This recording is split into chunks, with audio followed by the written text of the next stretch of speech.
découvrons la paracha Vayechi, une conclusion marquante au livre de Bereshit, qui nous offre de précieux enseignements pour les générations futures.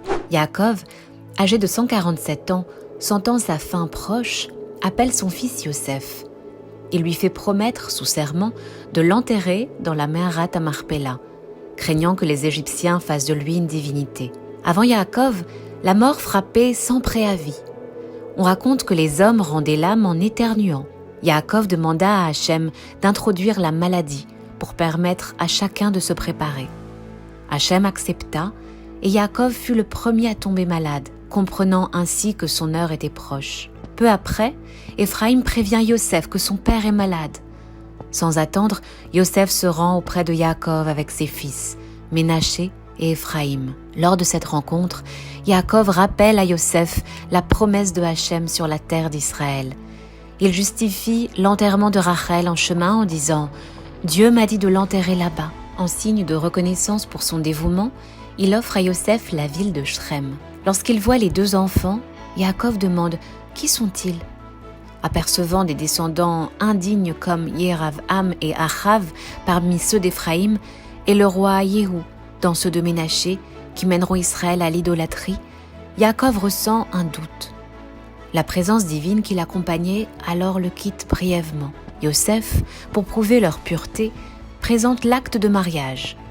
Yaakov les bénit en croisant ses mains, plaçant sa main droite sur Éphraïm, car Yehoshua, futur élève de Moshe, descendra de lui et accomplira des miracles, comme arrêter le soleil lors de la conquête d'Israël. Plus tard, Yaakov réunit ses 12 fils pour leur révéler ce qu'il adviendra d'eux à la fin des temps. Cependant, la présence divine s'éloigne, l'empêchant de dévoiler le secret.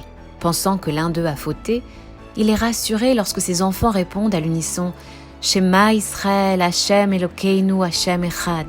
Apaisé, Yaakov répond « Baruch Shem Kevod Malchuto Leolam Vaed ».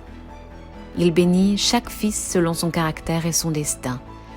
Réhouven est réprimandé pour avoir déplacé le lit de son père, montrant un manque de maîtrise.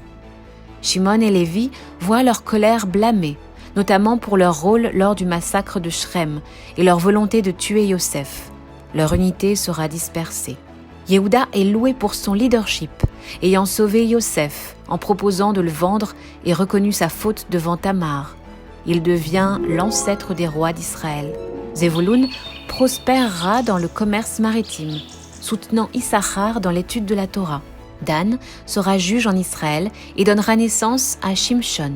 Asher, béni pour ses richesses, produira des mets dignes de roi. Gad sera reconnu pour sa bravoure au combat. Naphtali sera rapide comme une biche et éloquent.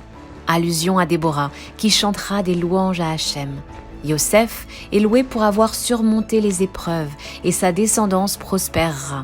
Binyamin est comparé à un loup partageant le butin, référence à Mordechai et Esther qui annuleront les décrets d'Aman.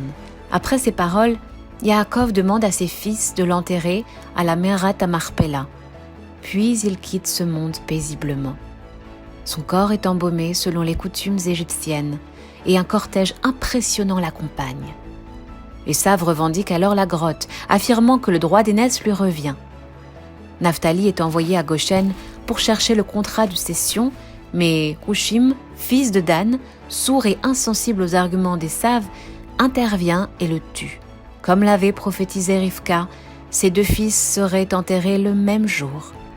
La tête d'Esav roula jusqu'à la grotte de Marpella, rejoignant ainsi Yaakov, en reconnaissance de son mérite d'avoir honoré son père Yitzhak. Après la mort de leur père, les frères de Yosef, inquiets qu'il leur reproche de l'avoir vendu, envoient Bilha et ses enfants pour l'apaiser. Ému, Yosef les rassure en expliquant que son envoi en Égypte était destiné à subvenir aux besoins durant la famine, selon la volonté de Dieu. Yosef vit jusqu'à 110 ans, entouré de ses enfants et arrière-petits-enfants. Avant de mourir, il leur annonce qu'ils seront libérés par la personne qui dira « Pagod Ifkod », signifiant que Dieu se souviendra d'eux pour les libérer et leur faire jurer de transporter ses ossements en Israël lors de cette rédemption. Embaumé, son corps repose en Égypte, attendant l'accomplissement de cette promesse. Ainsi se termine le livre de Bereshit, un récit rempli de promesses et de leçons. Chazak, Chazak, Venit Chazek. Rendez-vous la semaine prochaine pour découvrir le livre de Shemot. Shabbat Shalom.